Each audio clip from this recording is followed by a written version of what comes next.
Anyway, today we have a very special ceremony, and I think we should probably start passing them out, right? We can, before I get going. And it's called the White Stone Ceremony.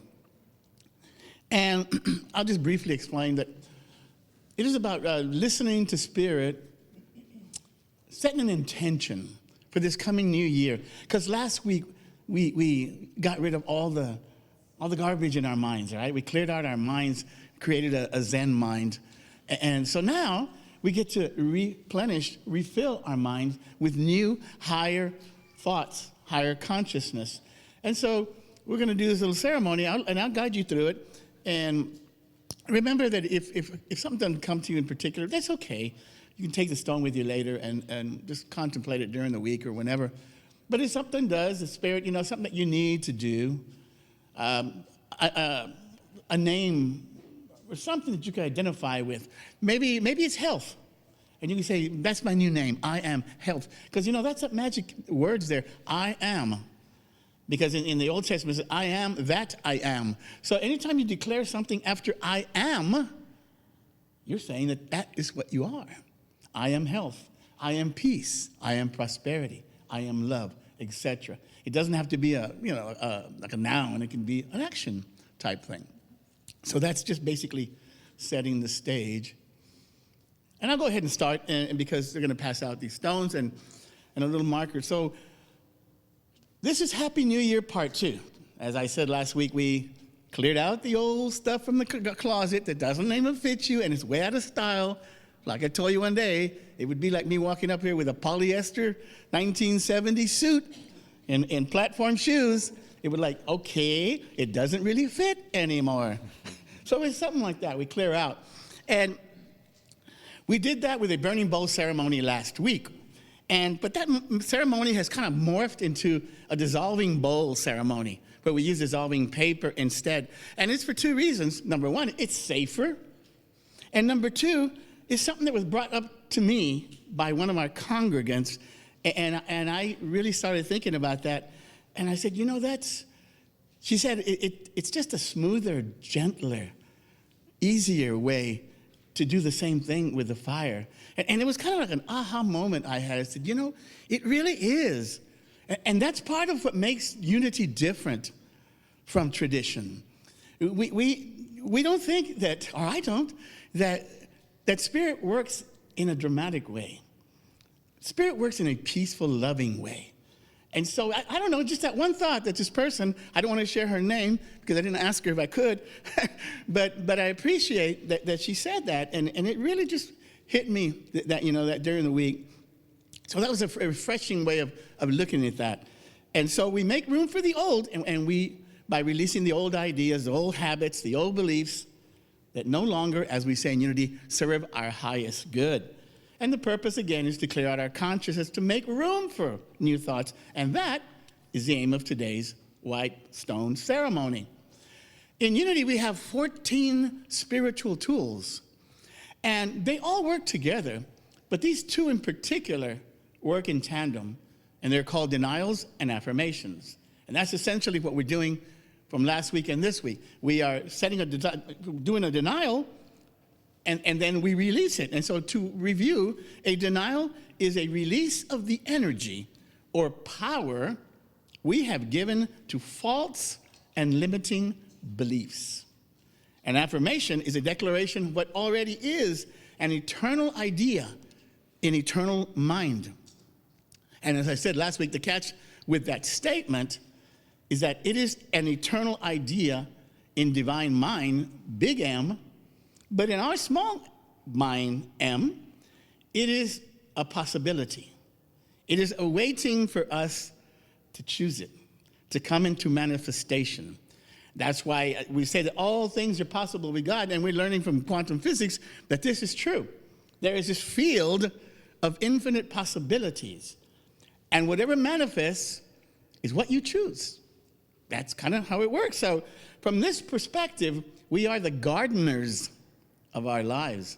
Think about that. That's kind of an interesting statement. So denials and affirmations are very much like breathing. They're complementary. There's an intake and there's an outtake. Now one is not more important than the other. They kind of just need to work together. And so it is with this. So to finalize my first half from last week, I want to share something with you that came from our little Advent book from Friday, because the subject was release. And it was the 11th day of Christmas on Friday. And it says this: as I let go, I am present to what is here and now. I release old, tired thought patterns or habits, and in doing so, I create space for something new. So I let go of obstacles, self-imposed or perceived. I let go of criticism of myself and of others. I let go of disappointment in myself and others. In this spaciousness that I have created by letting go, I realize the opportunity to fully present a new and miraculous life. So that's what this is. That's just the tone of everything. So we have released the past, and we're ready for the now. Now, I didn't say for the future, because the future doesn't exist. It's always the now. When the future comes around, guess what's going to be? Now. Yeah, that's kind of how it works. So let's turn our attention to the white stone ceremony. In the time of Jesus, it was customary to give a person who was being released from prison a white stone. And that was symbolic of their new freedom from bondage. It meant a new start.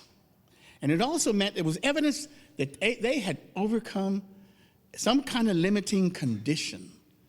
And that's the same with us. We're overcoming limiting thoughts. So the significance of this really is the reason why there's so much reference to stones or white stones in Scripture. But the most noted, and where this comes from, is from Revelation, and it's 2:17. And it says, but they say that it is kind of an extension of Isaiah from way back in the Old Testament, which said, and you shall be called a new name. So this newfound freedom and change of name is very important, because in metaphysical biblical interpretation, which we do, a change of name is a change in consciousness. That's what that means metaphysically. Remember that Peter was Simon before he was called into service. So that change of consciousness to become a disciple came along with a change of name. And then we also have, in the Old Testament, we have, in the New Testament, Saul also became Paul after he had the vision of the risen Jesus on the road to Damascus. And in the Old Testament, when God made a new covenant with the Jewish people, Abram became Abraham, and Sarai became Sarah. So there is that change of name, change of consciousness, connection. And several of you last week expressed during our nativity, especially lighting service, a really interest in metaphysical interpretations of Scripture and stuff, which I really like, because really, it's real simple. It helped me. I came up from a Catholic background, and it helped me reconcile that past, that upbringing with my new view in unity. And that really helped me. And the bottom line on metaphysical interpretation is it's just seeing the spiritual message behind the verse, behind the story. It's simple as that. So in Revelation, it says this: let anyone who has an ear to hear listen to what Spirit is saying to everyone. I will give hidden manna, and I will give a white stone. And on the white stone is written a new name that no one else knows except the one who receives it. So that's the intent of today's white stone ceremony, to come up with some kind of an intention, some kind of focal point, if you will, for the coming new year, now that we have all this spaciousness created in our consciousness. So it talks about manna. Manna, as we know, is called spiritual food. And that, you might see it as elevated thoughts or elevated ideas.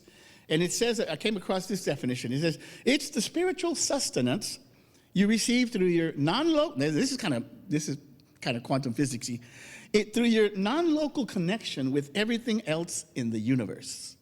It stands for the field of infinite potential, which is readily available to you all the time when you fully practice these new ideas.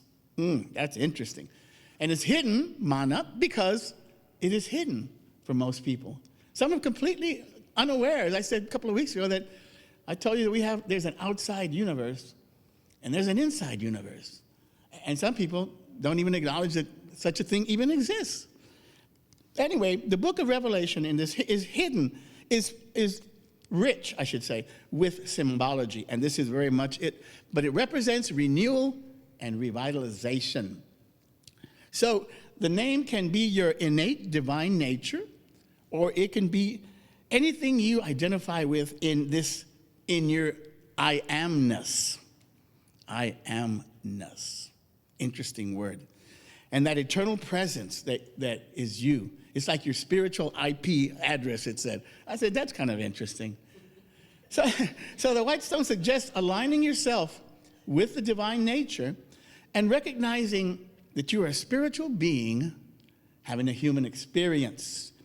And it says this. It means standing proudly and unapologetically and affirming, I am the eternal presence, the one reality, the infinite isness expressing itself through the cosmic logos as me or as you.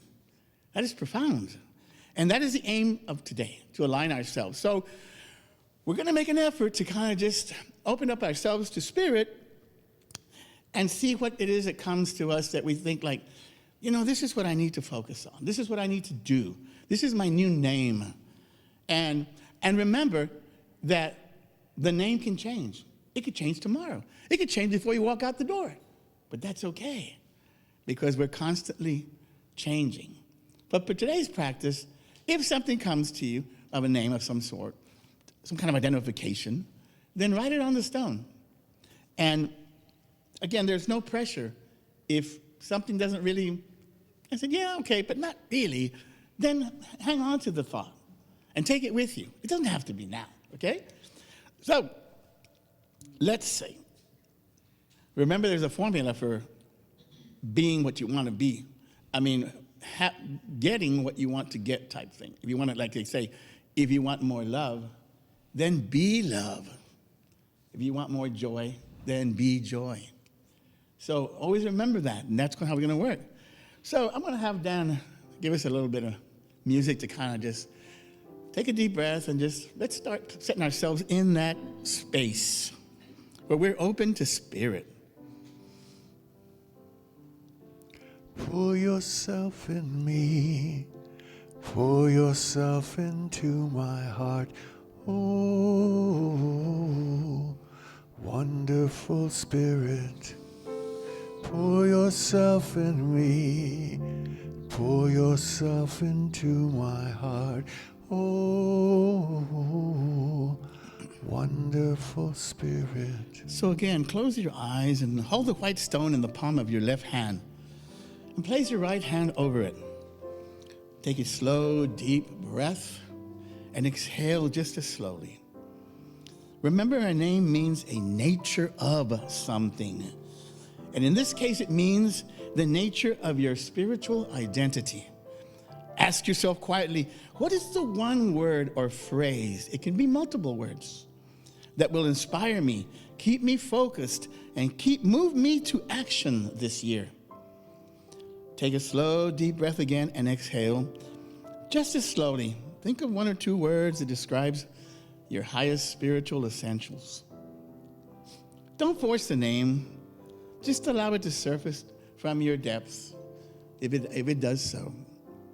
Just remain open to whatever comes to you through your inner awareness from your highest self. Whatever spiritual quality you decide will represent how you intend to express your highest divine essence. Keep that in mind, that you may choose to change it later. Whatever name comes to be today can be modified or changed depending on your guidance you receive from the small voice within. And anytime that you feel a particular name or phrase or word, then feel free to write it down on your white stone. And you will take it with you, keep it with you.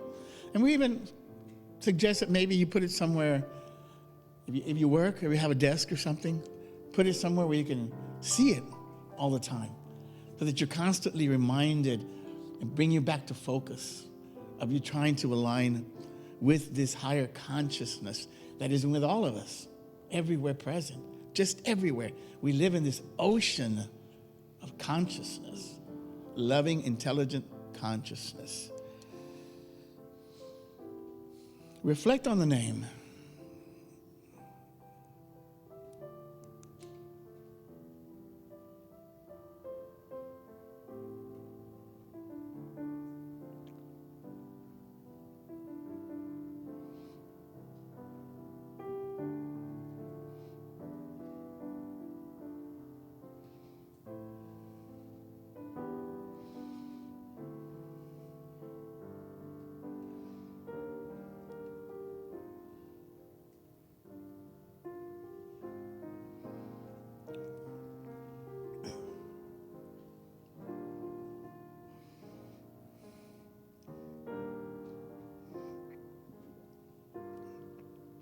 And as always, we express gratitude.